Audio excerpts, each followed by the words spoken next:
Make a Statement Jewelry by Claris.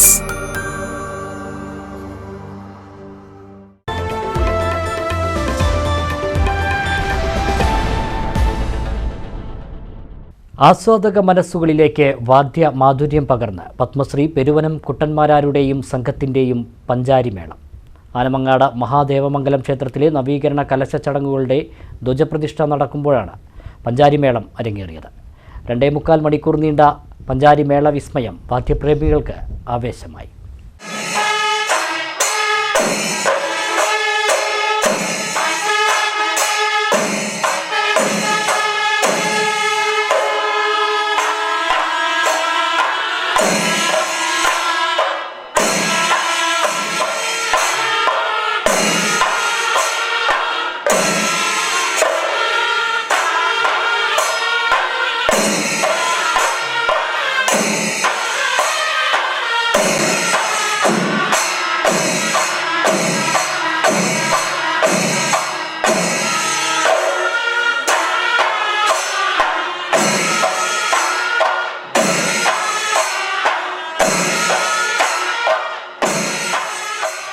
Anamangad Mahadevamangalam ക്ഷേത്രമുറ്റത്ത് Padmashri പെരുവനൻകുട്ടന്മാരാരും സംഘവും അവതരിപ്പിച്ച പഞ്ചാരിമേളം വാദ്യ ആസ്വാദകർക്ക് ആവേശമായി.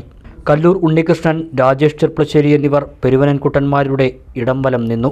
കുറുംകുഴലുമായി വേളപ്പായ നന്ദൻ, ഇലത്താളവുമായി മുളയങ്കാവുദാസൻ, കൊമ്പുമായി കുണ്ടളശ്ശേരി അരവിന്ദൻ, അങ്ങനെ 45 വാദ്യകലാകാരന്മാർ പഞ്ചാരിമേളത്തിൽ അണിനിരന്നു. പതികാലത്തിൽ കൊട്ടിത്തുടങ്ങി പഞ്ചാരിമേളത്തിൻ്റെ പെരുക്കവും മുറുക്കവും ആസ്വാദക മനസ്സുകളിൽ ഹരം പകർന്നു. 5ാം കാലത്തിൽ പഞ്ചാരിമേളം കൊട്ടി അവസാനിപ്പിച്ചു. പഞ്ചാരിമേളം കാണാൻ നിരവധി വാദ്യപ്രേമികളാണ് ആനമങ്ങാട് മഹാദേവമംഗലം ക്ഷേത്രസന്നിധിയിലെത്തിയത്.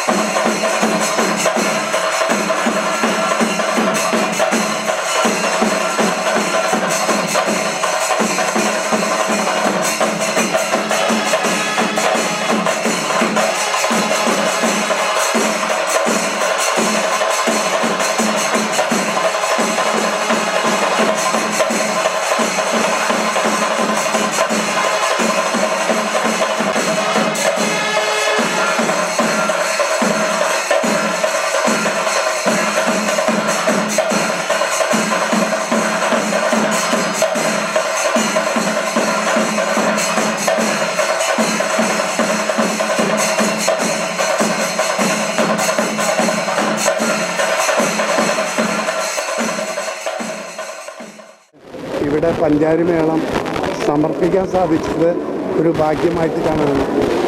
മഹാവിഷ്ണു ഭഗവാനെ ദർശിക്കാനും ഈ ധ്വജപ്രതിഷ്ഠ നടക്കുന്ന സമയത്ത് പഞ്ചാരിമേളം നല്ല ഒരു വാദ്യസംഘത്തോടൊപ്പം ഇവിടെ ഒരു 2.5 മണിക്കൂർ നേരം വിസ്തരിച്ച് പഞ്ചാരിമേളം കൊട്ടിയപ്പോൾ വളരെയധികം സന്തോഷം തോന്നാണ്. വാദ്യകലകളെ ഏറ്റവും സ്നേഹിക്കുന്ന നാടാണ് തൂതപ്പുഴയുടെ തീരം, അതുപോലെ തന്നെ ആനമങ്ങാട് ദേശം. ഇവിടെ നിരവധി കലാകാരന്മാരുടെ ജന്മഭൂമിയാണ്. നിരവധി കലാകാരന്മാർ ഈ പരിസരത്ത് അതിപ്രശസ്തരായവരുണ്ട്. ആ നിരയിൽ വാദ്യഘോഷങ്ങൾ നടത്തിയ സ്ഥലത്ത് ഞങ്ങൾക്കും വരാൻ സാധിച്ചത് അതിയായ സന്തോഷമുണ്ട്.